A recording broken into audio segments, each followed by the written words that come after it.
Let's see. Oh, look. We're streaming. And once again, the layout of the Twitch panels have changed. So I've got to track down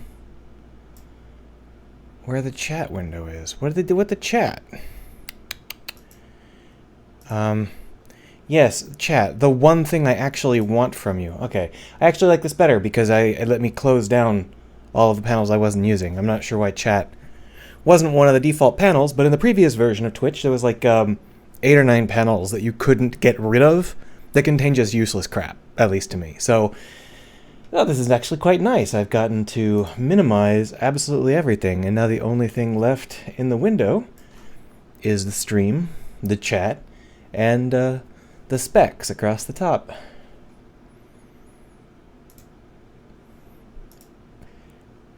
Alright, well, I guess I'll tell the world that I'm streaming. Streaming some Blender fartery. Paste. No, that's not the right thing. That is, in fact, a work thing. So, I'm not going to be posting random copy pastas from work. That would be worthless. I have to send them a link to the stream. There we are. Oh man, it's been so long since I streamed. Twitch changed the front end. Yeah.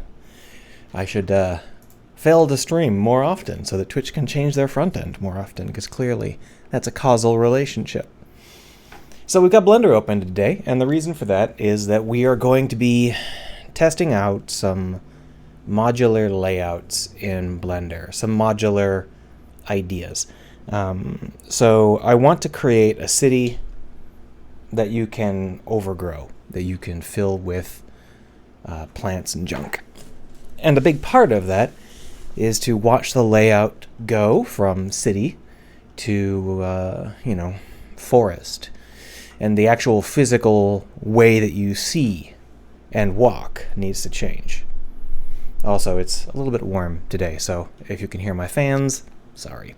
Anyhow, in order to do that, what we're going to want to do is establish a...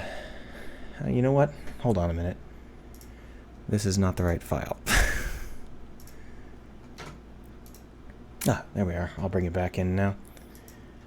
This is just me playing around earlier. The only reason I want this file is because it's got people and cars in the correct scale. So we're going to delete everything that's not people and cars.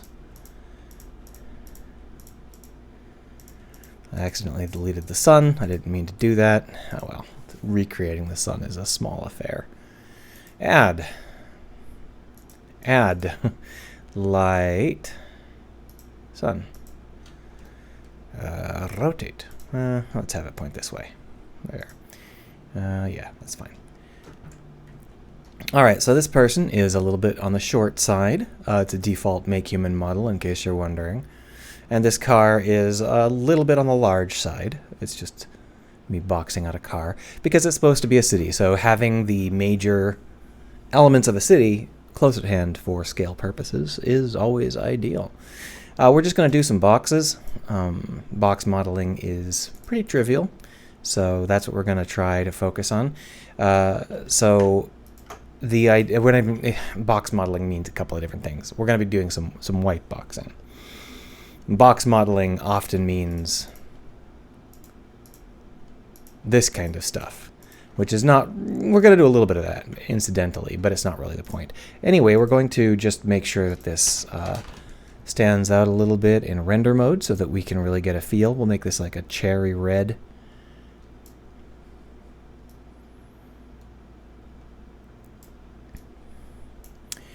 And obviously that's, let's make it, see, the problem is that we're going to be doing a lot of other things. We'll make it that color. Kind of a rosy color. We're going to be doing a lot of things that have a specific color in order to be doing some testing. So we are working with a level that changes over time. So we're going to be wanting to arrange our color elements to allow for that progression. Just so that we can understand how things change over time. And in this case, what we're going to have is an orangey red for most of the city elements. Or yellow is fine too. So the idea here being that we will be able to tell that these are city elements. So if we were to just quickly block out, say, a street like this, you can see that it has specific edges. And this is one of the things that a lot of people will just instinctually want to do when blocking stuff out. But the truth is, you want to make sure that you have more space than you're using for the ground plane. The only time you really need to switch up the ground plane when you're blocking things out is when you have something that would go through the ground plane, like a hill or something. When you're actually putting it in the game engine, you will want to break out this mesh into different modular areas, mostly for light baking purposes, but we're just blocking stuff out, so it's fine. What we're going to want to do, however, is put in some, let's just go ahead and copy this. We'll put in some curbs. So if we bring this to the side like so, and then we move it up 0.25, and then we can scale this up on the y-axis. Oop, a little bit much.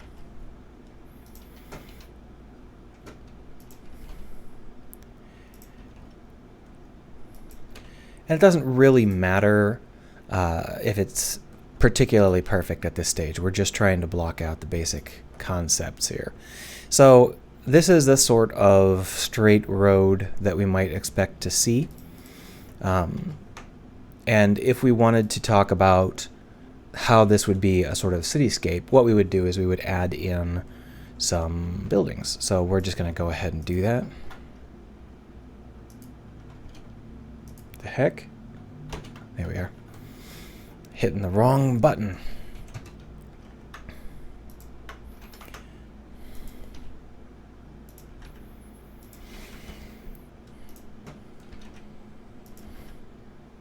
And now, if we take a look at the size of this building, let's move it over to the other edge because that's where it's lit right now. If we look at the size of this building with a human next to it, it's a way that we can sort of figure out. That human's a little bit short. There we are. Yeah, that's fine. This building is without any of the normal markers that we'd put on buildings. We don't really have any windows or doors or anything like that. So it's a little bit hard to get a sense of the scale of this building when you're whiteboxing. We're going to go ahead and half-ass it because we don't really care that much. But what would be nice is if we had just a physical element for the ground floor. So to do that, we are going to move a box into this region. Now this box is 2 meters high.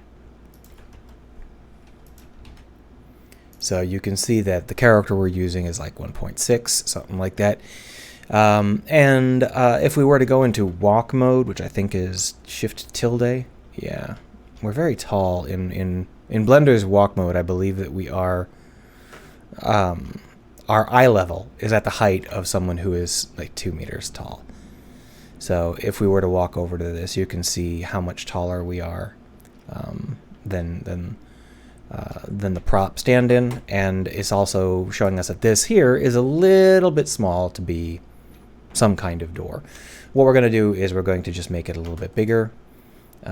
We'll pull it up another ½ meter, and then we will pull out these edges, and then we'll just sink in a quick little inset.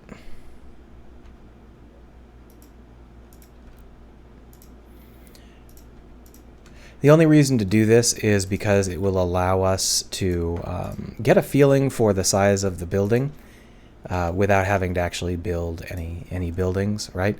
So we can sort of just get a sense as to how big this building is. And while the height is roughly correct, you can see how narrow this is. In terms of an actual building, I mean, buildings like this do exist, but this building is an unusually narrow building for its height. That does happen from time to time, but usually only when the city's constraints require it. In reality, buildings are generally much bigger than this, something like, say, this. Now, in video games, we've gotten used to these very small, narrow buildings for two reasons. One, time compression and space compression being what they are in video games, we need smaller buildings, or else we'll just spend all of our time walking, right? So smaller buildings means smaller levels, means more play, less wasted time walking. I got the hiccups, sorry.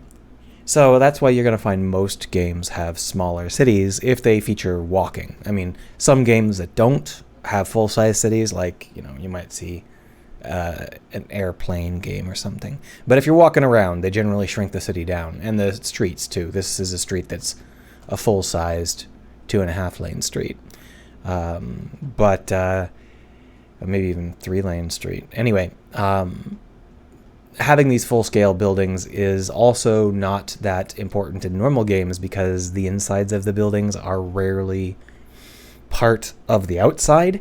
Like, if you can go in the building, it's usually a separate level, and if you can't go in the building or the building's interior is something that's been ruined, it's not to scale, and they don't really care to make it to scale. They have to suggest the interiors, but it's not like they have to lay out, like, bathrooms and shit. So it's just like, oh, this is an office building, and this one floor is entirely an office, because that's the only thing that could fit in the tiny little building we created. And nobody says, oh, well, where is the break room? Where is the bathroom? Where is the emergency exit? Nobody says stuff like that because it's a video game and you're in a ruined environment.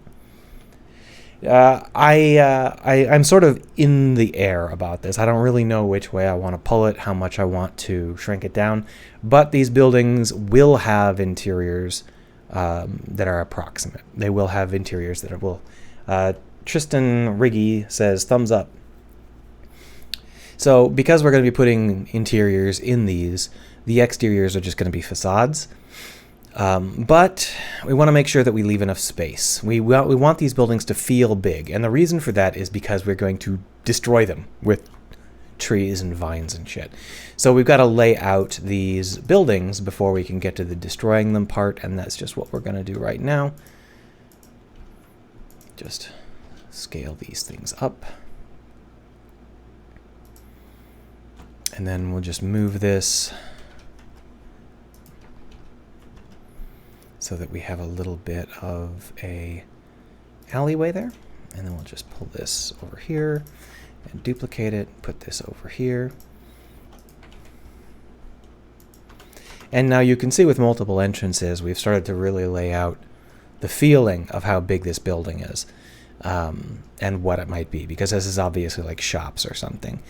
But we're just quickly working things out here. We're not trying to be too clever or interesting. Over here on this side, because the sun is at the angle I've put it, it is dark.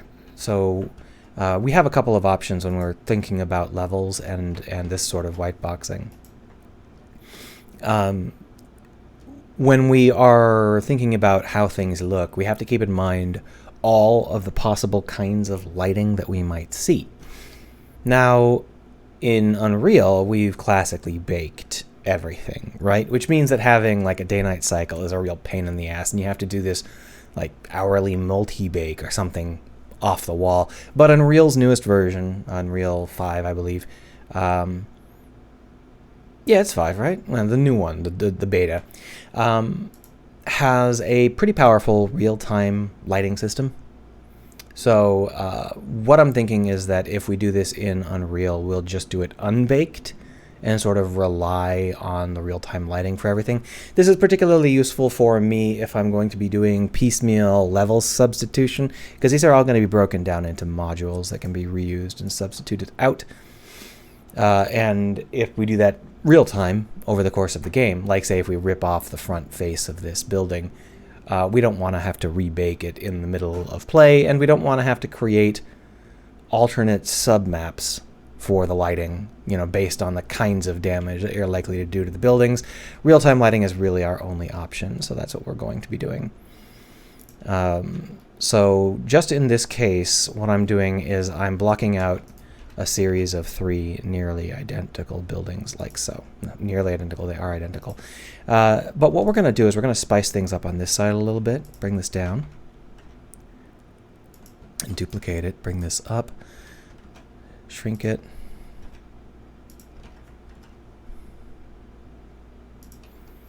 And just do a little bit of an overhang like this, right? Now we can create buildings that are arbitrarily convoluted, and I think we need to do that in this case just to make sure that we have some spice. So what we're going to do is we're going to put a 30-degree angle in here, and we're just going to put these elements in roughly the right spot. They don't have to be perfect. Now if we were doing this with some sort of BSP brush, you know, in Unreal, for example, there are brushes you can use to create topology. That would be a pretty common way to do this sort of thing, whiteboxing in Engine. We're not doing that in this case, specifically just because we want to actually break these down into modules. And in order to do that, we are going to need to have a layout that we can then break down and replace, which would be tough to do in a game engine.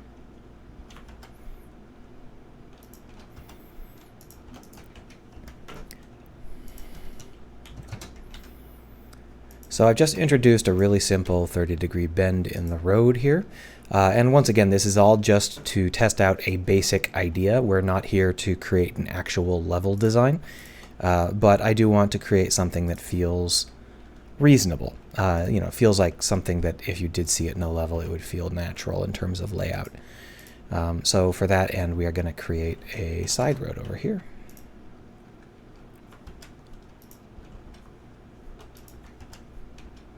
But we're going to leave it basically half prepped. We don't really care because we're not going to go over there. We're just putting that curb in to have a curb.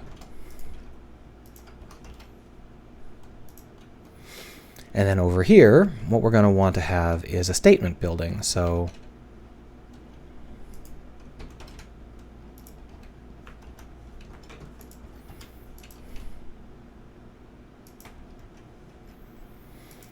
we will simply create a really big building. And we'll add in something unusual to make this work. And I think what we'll do is we'll make it the exact opposite of the other complex building we created. And we'll have the bottom be the smaller portion.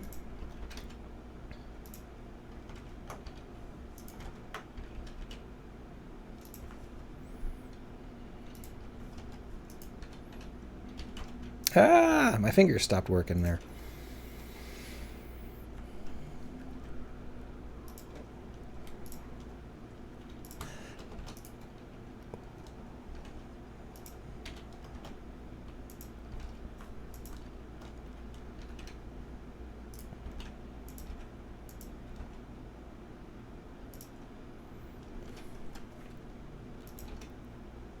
The fact that this is rotated and I'm still trying to move things means that it's a little bit tough. But basically, we're just going to come up with some kind of cute building like this. And it's like a huge bank or factory or something. And then we will just simply finish this off with one more building on this side.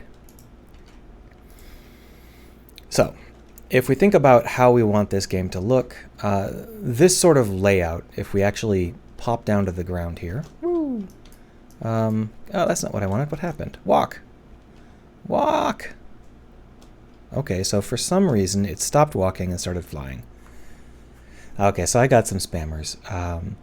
Most of my audience is spammers, so we are simply going to block them. So because unless Twitch has changed the way that reporting works, reporting requires me to like take screenshots and shit, which is dumb as fuck. Even though I've blocked them, for some reason they're still in the chat, so I can't seem to remove their messages from the chat. Brilliant. It used to be that if you hit reload on the page, the chat went away. Now for some reason, even if you block someone, They stay in the chat even when you reload. I'm not sure I like that, Twitch. It makes it literally impossible to get rid of spam chats. Anyway, let's see if I can get this to go back to walking. I'm not sure why it decided that we were going to stop. There we are. I'm not sure why it decided that we were going to fly, but the problem with flying is that. So, walking, toggle gravity, tab. There it is. So now that I'm walking, you can see the size and the scale of this city. Now we are working pure white box here. We're not doing anything terribly convoluted or interesting. But we do want to put some stuff in the background to give us a sense of depth. So to do that, we are simply going to take some of these and move them over there. Ooh.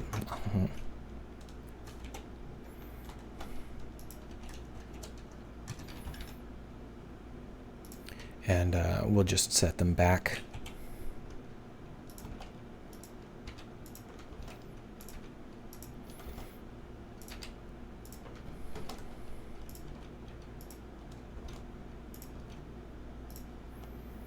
Now, the only point to that is to make sure that we've got a little bit of depth in our visual, because our visual is going to matter at least a little bit.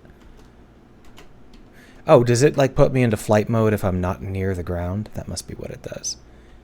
So here you can see just the basic idea is that there's like just junk over there. Now this building here has a couple of major issues with how we've white boxed it, and the biggest issue is the sun isn't hitting it at an angle that works. And so we're just going to change the angle of the sun.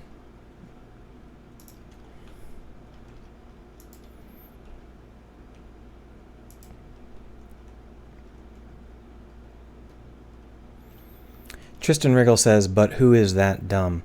I'm not sure what he's talking about. If we're talking about this, we're just whiteboxing. We're not trying to create a level that that works. We're just trying to make sure that our modules will work out and that our scales are the right sort of scale. So we're going to put in a couple more placeholders just as background elements here. Oh, who would fall for the spam bots? That is a question for the ages. Someone must, because they continue to spam. I would say that roughly half the messages that get posted into my chats are spam bots.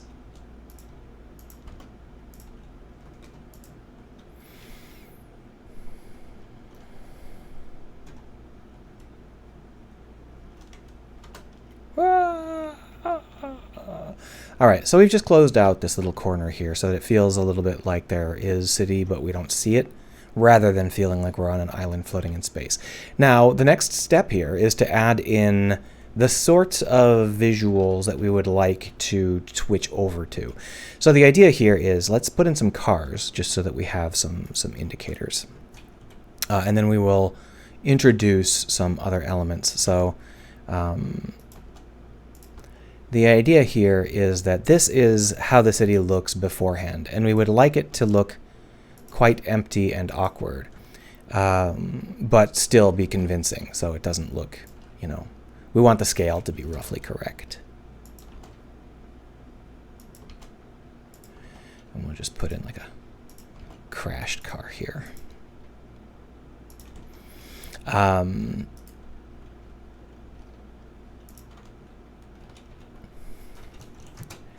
And what we will do is then we will cut the city shape into pieces with greenery, and we will be able to toggle the greenery on and off.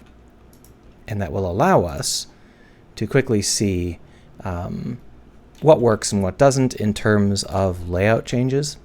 So just, there we go. Now we're going to want to add almost everything to a layer that we would call the city. The only thing we don't want to add is the sun and the person. I can't get rid of them.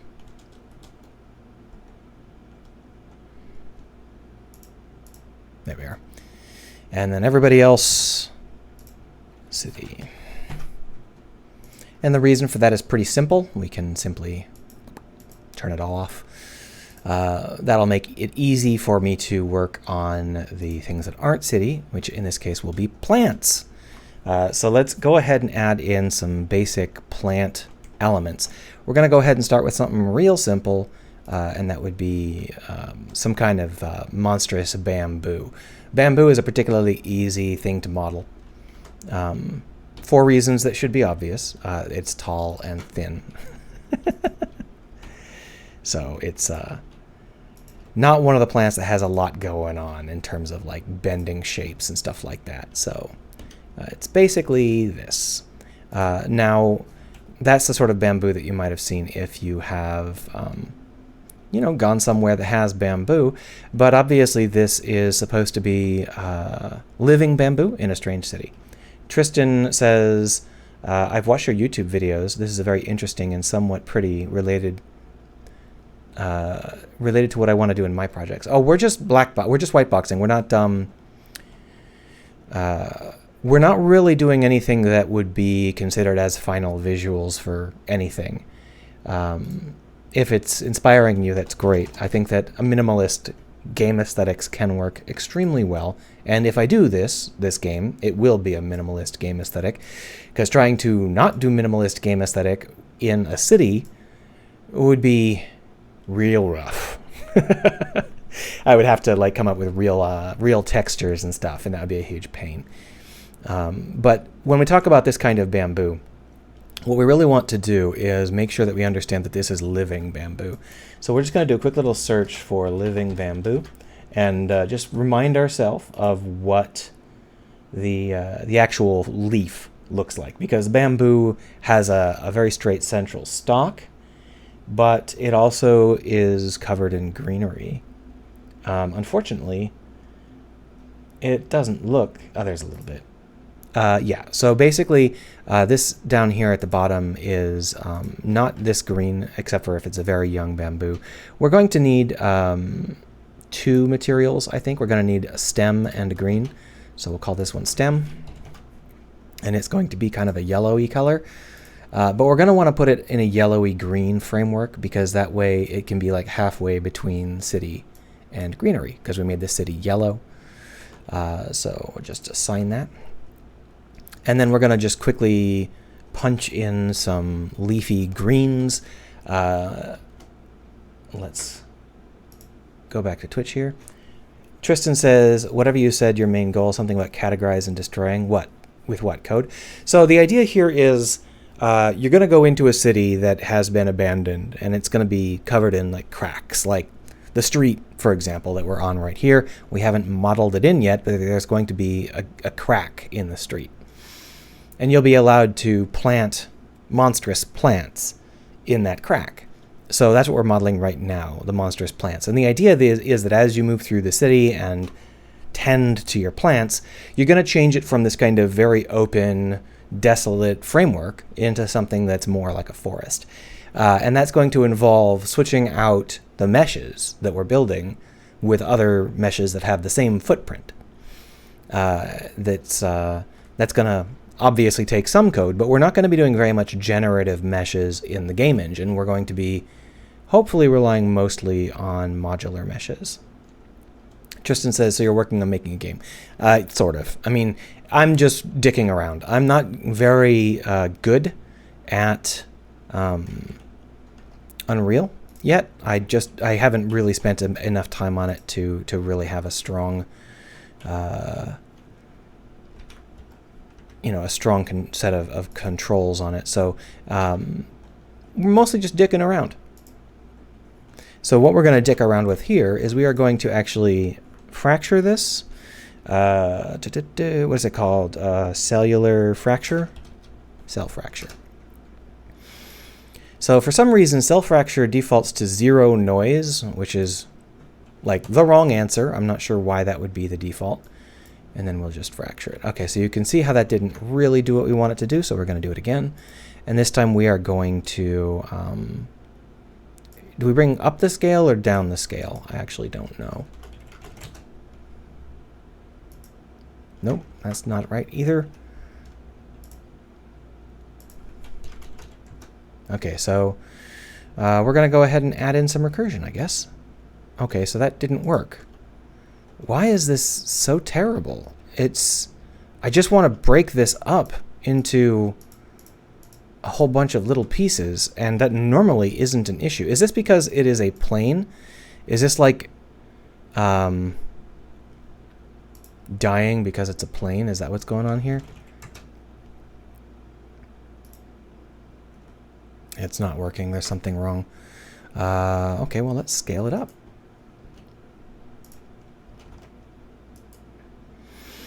All right, what the heck's going on? Let's just delete this and start over.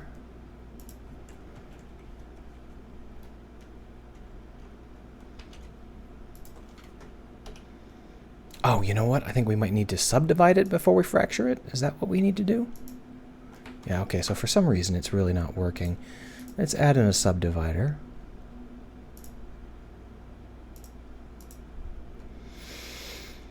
And we'll go ahead and apply that, and then we'll try the fracture.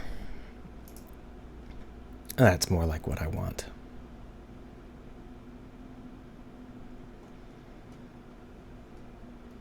All right, so I don't actually need the recursion. I'll just undo that. Oh no, maybe I crashed Blender with the cell fracture call? My guess is that the recursion, I increased the recursion to try and make it do some recursion, and it has decided that it is going to do that recursion into infinity. I only increased it to 4. I don't know why it's so grumpy. That's not great, because I didn't do any saving. Okay, there we are. So let's undo it, and then let's try it one more time. Bring the recursion down to 0. Pachow. All right, there. That's what I was trying to get. Just this. It's not that complicated. And the idea here is that we're going to select some of these as, you know, after having done that, I guess it's totally worthless. I was thinking it would do I was thinking it would do something a little bit different, and it's not going to. So we're just going to do it ourselves. All right. Going to have to move this person. We are going to add in a plane, and then basically all we're going to do is build ourselves a really rough, leafy, you know, it's not going to be really leafy. It's just going to be something that kind of looks like leaves, because that's all we need at the moment. Cheese blocks, yeah.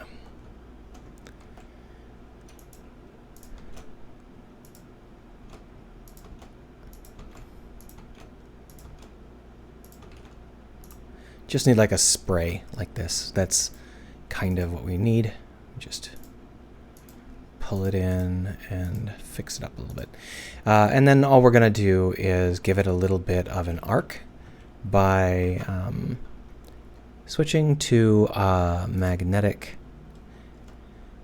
and then grabbing some point here, and then making sure that we are set to from the view. And as you can see, we can kind of drag it around. So if we pull, that's not from view. Don't lie to me. So this isn't what's controlling it. There it is, projected from view. There we are. This one. That's how I want it. Yeah. So just a little bit bigger, bigger. There we are. All right. So, ooh, I actually grabbed the wrong side.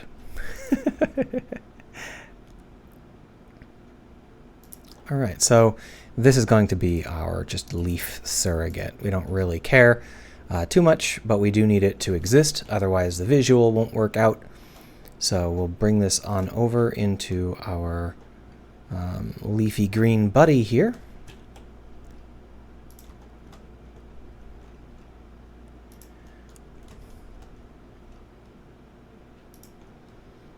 Ooh, that was a mistake. And unfortunately, the buildings are in the way. Boop. So if we then just arrange this, we can simply create a couple of different versions that go around in different angles, and that'll just create a little bit of the correct visual noise, visual flair for what we need to do.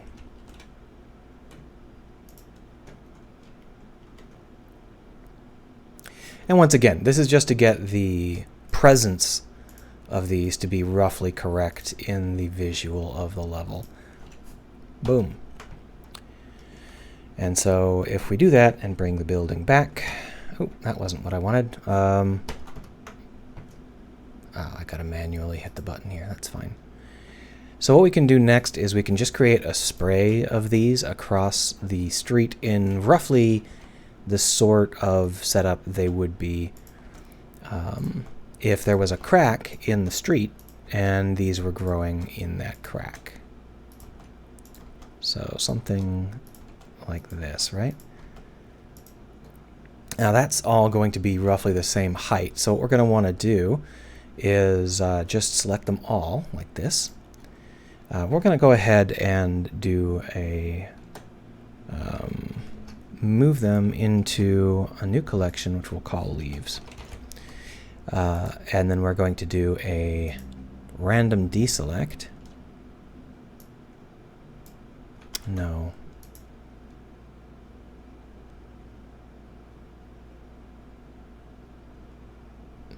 Okay, well, we're going to turn off the city and hide this guy. And for some reason, these creatures are all linked to there, which is not great, but whatever. And then we are going to do a select random. There we are. And then we will simply scale up on the z-axis. And then we'll do a select random. And deselect and then select random. And scale down on the z-axis. And then we will bring everything back in. Now, if we want to see roughly how much visually that gets in the way, there we are. You can see that it doesn't really get in the way much at all at ground level. And this is one of the nice things about bamboo. Because bamboo is so thin at ground level, you don't really have your vision blocked by it. Which means that what bamboo accomplishes visually, oh, for some reason we fell through the ground. What bamboo accomplishes visually is it blocks things above height level. You see that? The leaf structure for bamboo is very much focused above eye level. I think we're going to want to push this. Unfortunately, I believe that these are all delinked. I don't think that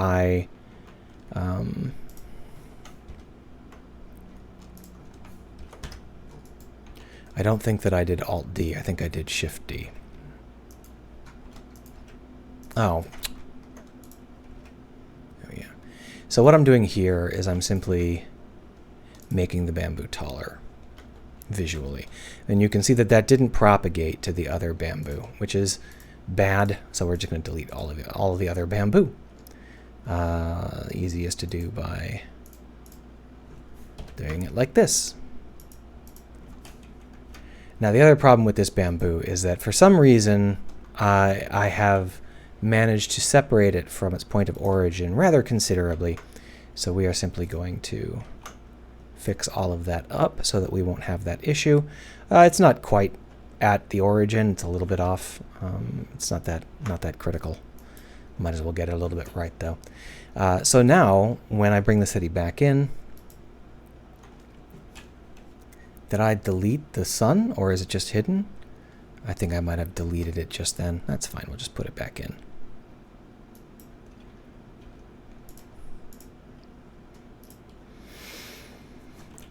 So we'll go ahead and start that blockade one more time here. Let's put it between these sets of cars here. And so the idea here is that we're going to use Alt-D, since that keeps them linked.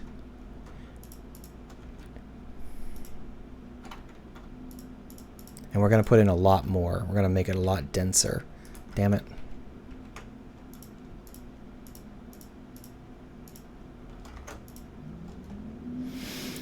Blender sure is helpful these days. It's really trying to let me click on something that would normally be quite hard to click on. But it's not what I'm trying to click on. So you're just getting in my way, Blender.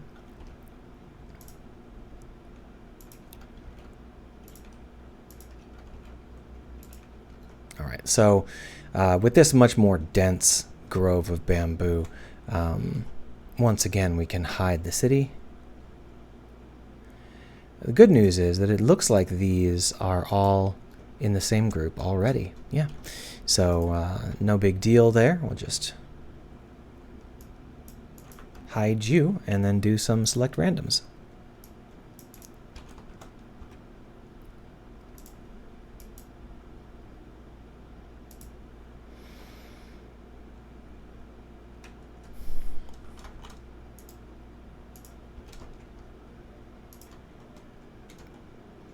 Yeah, more or less.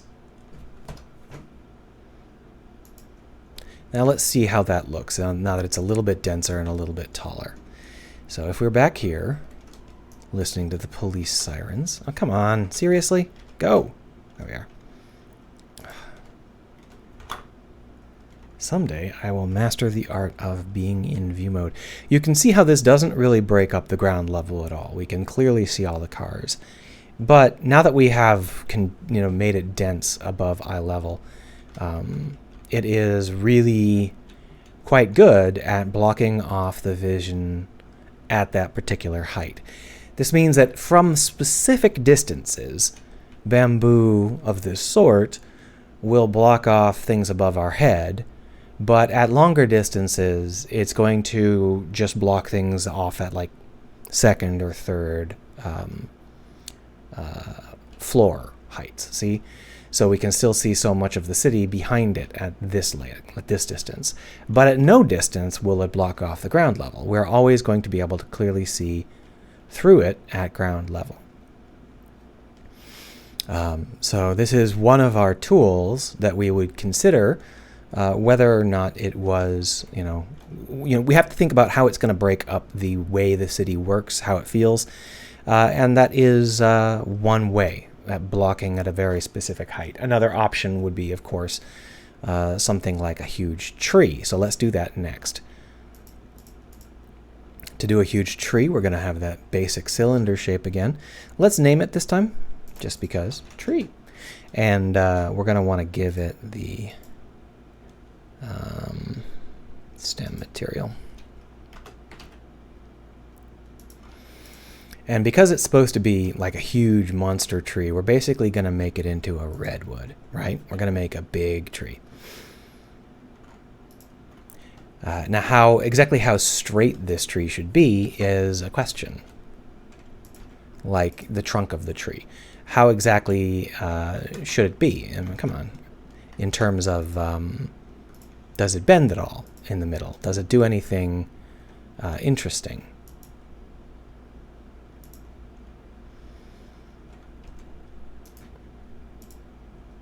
For now, we're going to put in some roots, just like this, just to show that they exist. And then we're also going to want to branch off up here. Now, Blender has a built-in tree-making tool. But rather than that, I want to focus on the shape that the canopy is going to be in. So what we're going to do is we're just going to use large blobs.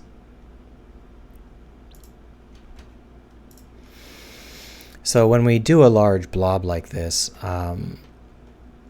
I don't really know how to just add noise. I know it's possible. I remember. So if I select one of these and then I click on this and then I say connected only random.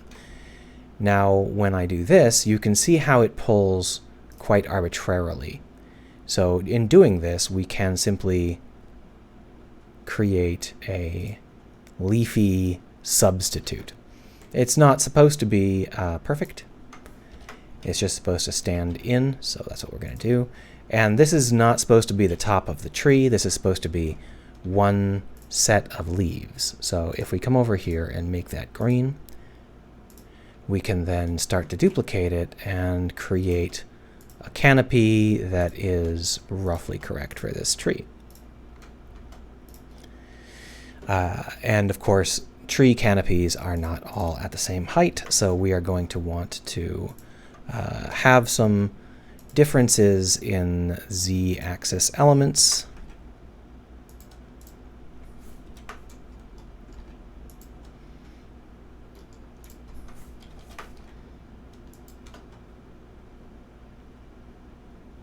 And let's go ahead and add in just a little bit of lower.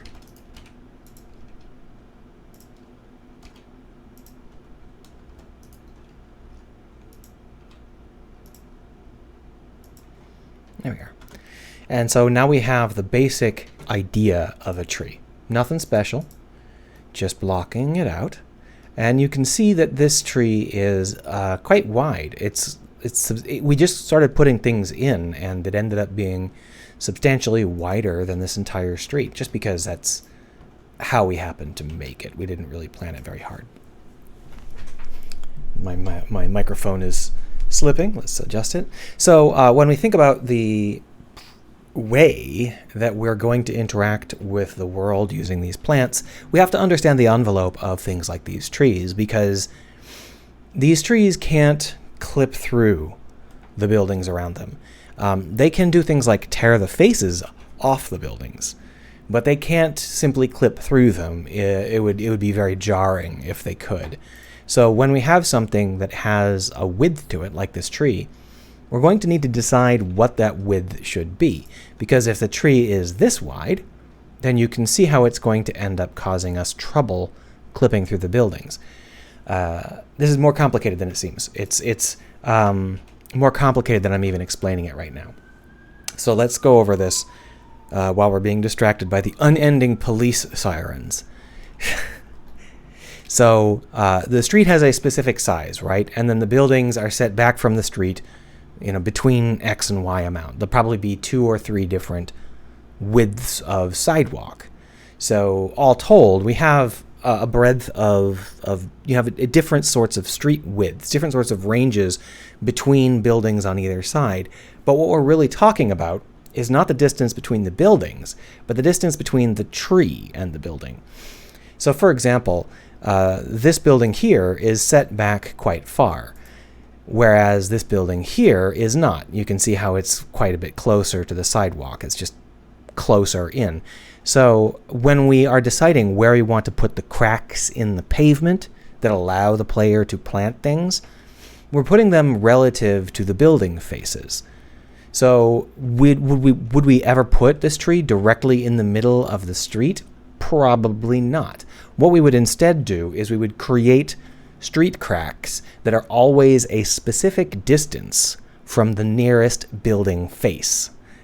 So in this case, for example, we might do like a 6-meter distance from this building face over here, and then all of the 6 meters might be a little bit low, but either way, all of the cracks in the pavement would be at that distance from the building face, specifically because we know exactly how big this tree is going to be. Now, as the tree grows over the course of the level, as you're playing, it can impact the building, like this, see? Now, the reason it can do that is because we are setting this building up to... did I Alt-D this building? Let's not Alt-D it. Let's just Shift-D it. There, that's good. So if we come into this building, we have built these buildings specifically to have faces that can be ripped off. So we'll go ahead and just mark that like this, right? So whether you're ripping off these faces with a vine or with a tree, the idea is that we do want these plants to overlap with the building because we're building destructible buildings, but the buildings are only destructible in specific ways. This isn't one of those, voxel-based destruction engines.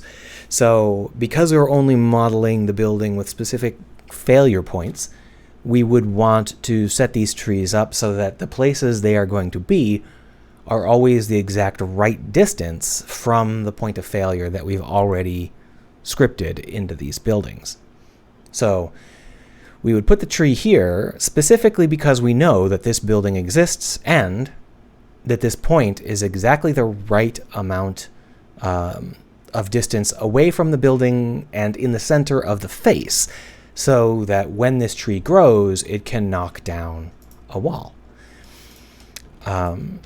This is the sort of thing you have to think about when you're building modular designs. If you are doing everything with voxels or generating things on the fly or whatever, there's different sorts of considerations. For us, however, this is the sort of consideration that we would want to take into account, because this is the sort of consideration that will make our game work. So that's the sort of thing you can expect to see. And of course, the sun is kind of just randomly pointed. If we move the sun, then you can see that this is the sort of thing we might expect to see. Now, there's no debris from this collapsed building. It's very clean because we're just whiteboxing. But this is the sort of thing that we have to think about. So if we wanted to consider the distances here, I actually don't know how to measure distances in Blender. I guess we'll just X-ray not available.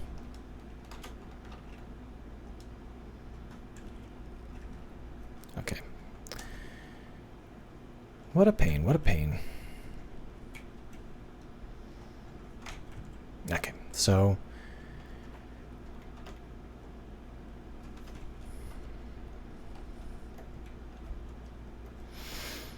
this distance to this distance is 1, 2, 3, 4, 5, 6, 7, 8, 9, 10, 11, 12, 13, roughly 13 meters. So if we were to internalize that, what we could do is we could create a bunch of set pieces where the building face is always roughly 13 meters from the first major deep root planting location. And it's always going to be 15 meters or 13 meters straight out, right? Now that's assuming that this is the right size for the tree. It might be that this is not a very good size. What did I just do? Okay, that was weird. I'm trying to go into walk mode, and it doesn't like give you any indication, so it's hard for me to tell. Oh, that leaf material really needs to be changed. That's fine though. So this is, I mean, it's a normal size tree. I mean, it's not. It's large for a tree, but this is not a monster-sized tree. This is a tree size that we would be able to buy. It wouldn't feel too outrageous.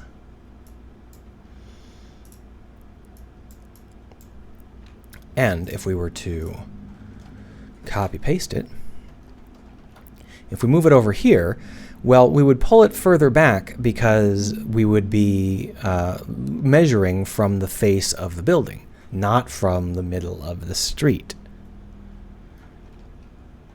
And we'll just rotate it, figure all that out later. But as you can see, it's actually quite close to where we placed the other plants. Here we are, like this, see? So if we were going to try and compare them, what we would do is we would just take a quick little peek here. Let's put in one more.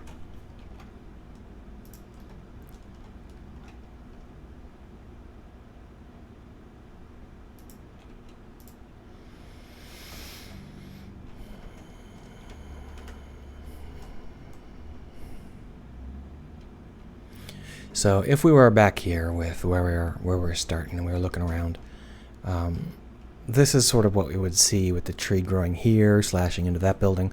Over here, we're not going to see the tree hitting the building here because the building actually stops lower than the tree's main efflorescence. But what we can definitely tell is that the tree is doing a really great job of blocking out a lot of the upper vision. We have a canopy. This is a ragged canopy, that is, there's lots of holes in the canopy. We're never going to have a canopy that is complete because we're only growing from specific locations. The trees aren't growing as dense as humanly possible, and that means that we are going to end up with holes, which is fine. And then we've got one more tree, and you can see how when they're in the distance, the trees don't really feel that big, but as you get close, they do. And that's kind of one of the points I'm trying to hammer home with this. I want these things to feel like they are taking over the city, and for that they need a certain combination of small and big feel. So one of the other things that we're going to want to do is vines. Vines have a lot of roles to play. We got small vines, which would crawl up the buildings non-damagingly, like you wouldn't rip the building faces off with small vines. But you'd be able to maybe climb them.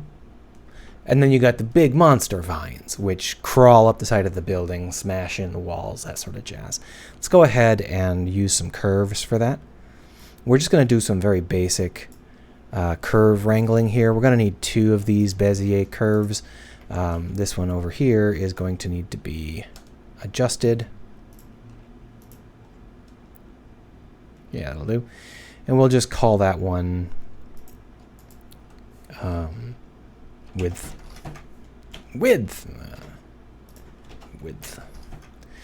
And then this one over here. Hello, this one. There we are. For this one, we're going to want to set this up as a plant curve, right? So that means that we're going to take one of these points and move it.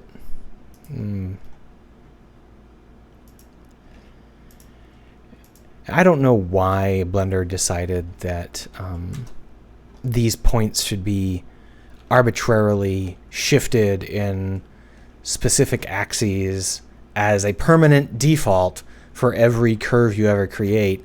It's one of my personal pet peeves about Blender. The default curve should be a straight line from 0, 0, 0 to 0, 0, 1, or 0, 1, 0, or something. Otherwise, we spend a half of our time trying to figure out how to make these curves work in the first place. Anyway, over here we're going to change the Bezier curve to using some specific geometry.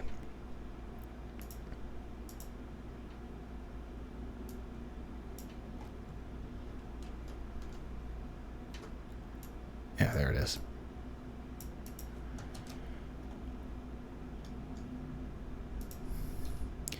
Hold on, there's something wrong here.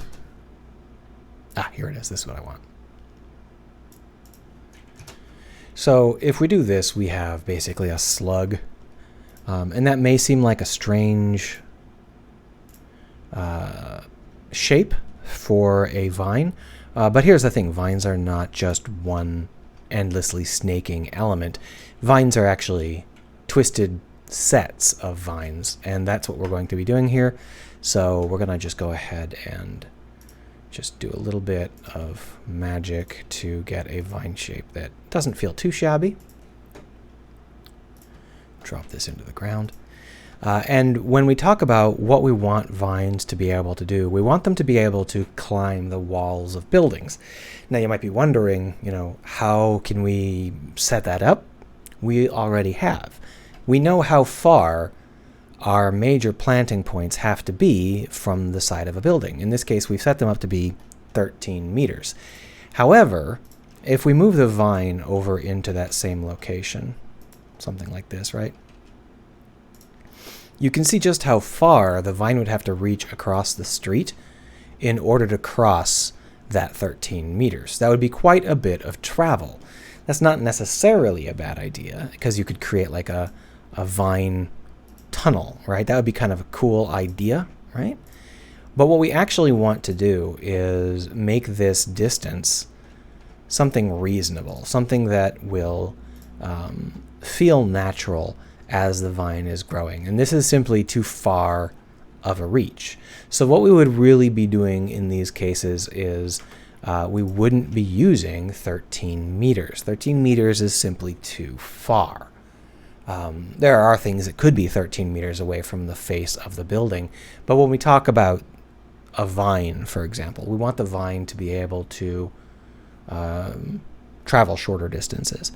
Now, the way we would set that up is, of course, these trees would simply have a bend. So if we were to cut here and then move this like so, we could put it maybe here, and then we could, bevel this. And this is obviously quite rough and simple because this is like, baby's first bent tree. But if we do it like this, then you can see that what we've done is we've moved the spawn point but we still have the same efflorescence point, and that we can do by simply having the tree have a rotation. This allows us some freedom in terms of fudging. So in the game engine, we can determine what the rotation of the tree should be according to what we mark the hole in the street as. So, for example, if we have a hole in the street here near the cars, we would mark it as a nearby hole, and we would have this tree always slant away from the building. Whereas if we put it over here, a good, 20 meters away, we would have that be marked as a far hole, and we would have the tree bend towards the building. Either way, the result is that the efflorescent, the greenery, the branches of the tree, end up scraping the surface of our building at just the right position. This is also true if we want to offset it. So, for example, we could have it be near this corner of the building rather than near the face of the building. All of these things are quite easy to do, so we'll do them. And with that in mind, we can now have these vines default to being near. They grow when they're near. You can only plant them near buildings like this. And that means that we don't have to go nearly as far in order to connect with the building, which means that we can have a much more reserved tunnel, something that doesn't mean that the vine is like almost entirely tunnel. And so the idea of these vines is that they grow around the edges of these buildings. So if we were to simply clone this and then move it, we can sort of just work these vines around the edges of the buildings in a very basic way. We don't have to be too careful about it because we're just testing it out, right? We're just trying to figure out how it might look.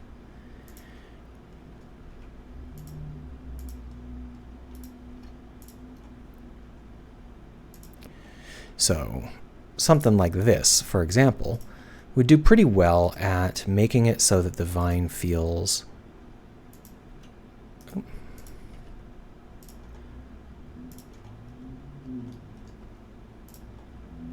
like it's growing up a building. And this is something that we can continue to just duplicate and do until we have something that feels fairly natural. And there's other ways to do it. I'm not going to claim that this is the only way or even anywhere near the best way. But let's go ahead and just do a couple more bits.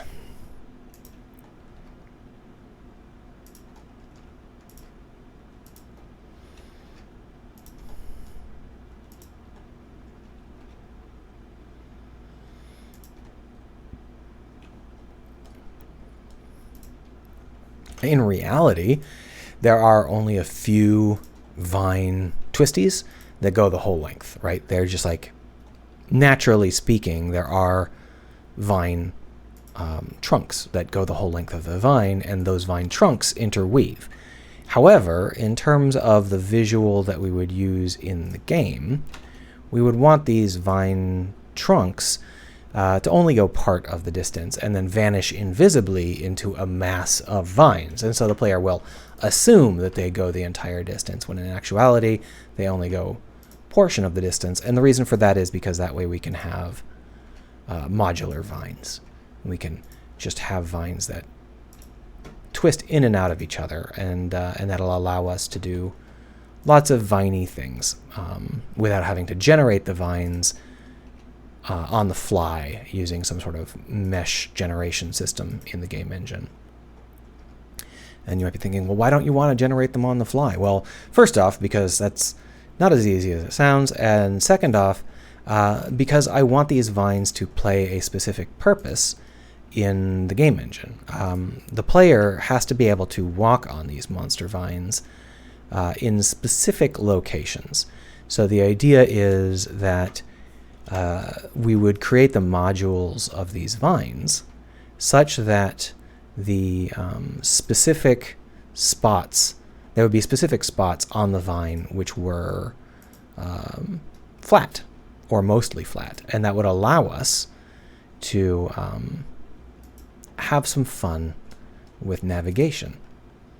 and make the player do things they wouldn't normally think of doing, like climbing partway up a vine and then jumping into a building and then climbing the rest of the way up the vine at the other end. Those sorts of things would not come naturally to generated vines. Generated vines are really good for visuals, but not for gameplay.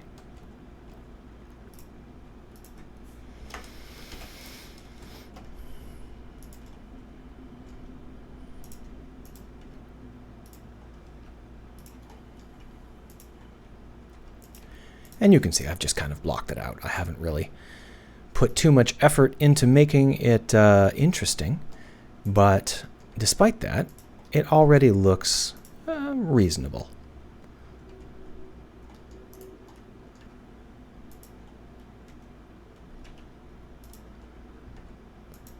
And now for the top of the vine, we are simply going to extend and move off like this.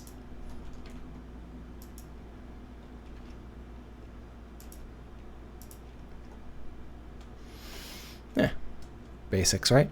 So if we were to take a look at this and how it looks and how it feels, you can see that the base of the vine is still a little too light. So we'll just go ahead and add one more. Can I make these? No, I can't adjust them, can I? No. Okay, that's a shame.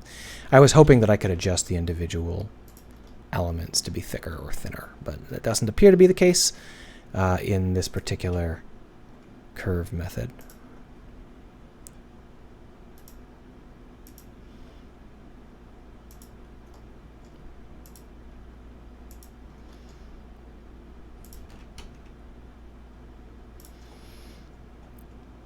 All right, so let's take a quick little look here. There we are. So you can see that these kinds of vines have a couple of purposes. One purpose is that they are much greener than trees. The trunk of a vine isn't going to be quite this green, but it's going to be much greener than a hardwood trunk, right? Another purpose is that they actually interact with the buildings on a more detailed level. They actually embrace the buildings, and they will rip off the faces of the buildings as they go up. So they will be exposing the interiors of the buildings even as they cling to the corners, and they are very corner centric. I worked this out last week off screen because I've been terrible about streaming. So the vines are always magnetized to the corners of the buildings. Now they might go from corner to corner, but they're always going to be magnetized to those corners. And because of that, we know how to anchor them. We always know how far the corners are from each other, and if a vine can cross between two corners, it's because the two corners are an exact distance apart that the vine already knows how to handle. And if the corners are not that distance apart, then the vine will stay on the corner that it's already on and just turn back like this. Now, as you can see, the idea is we would be able to jump up. That's not jump, is it? I'll just turn off gravity for now. We'd be able to jump up on, say, the car here and then climb up the vine to the second story or third story like this. Oh, sorry, I keep expecting space to jump. Instead it teleports. So, we could get up here and we could just like jump off into the building there, and there would be interiors to explore. Maybe we could even get in here, or maybe it'd be just a little bit too far. But either way, once we get here, well, that's the end. We can't get around this corner on the vine. We can't climb that ascent on the vine. And that's an important part of how we limit the player's ability to explore using this kind of vine. The player can get into the building on an upper floor here, but they can't simply keep following the vine up.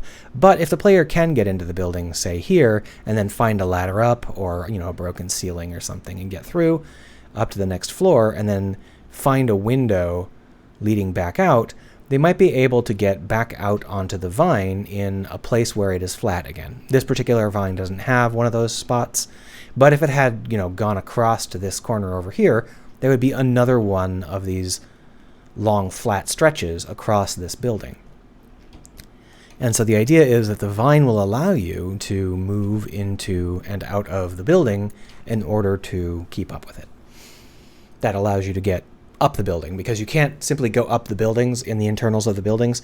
These buildings are abandoned, and they're not going to be terribly functional. Most of the stairwells are going to be broken.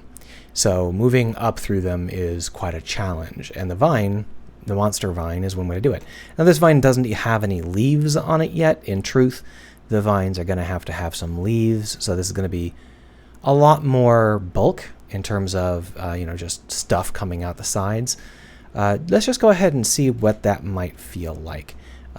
We will steal some leaves from these dudes. Oh, that's not how we're going to do it. We're going to duplicate them and then punch them out.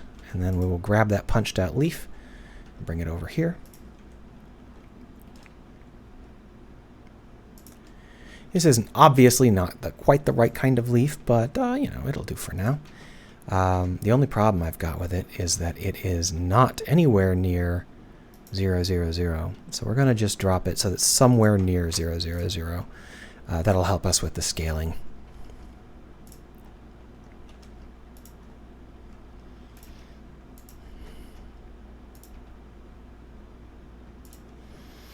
And once again, we're just doing this to block out space. This isn't how it'll end up looking in the final version.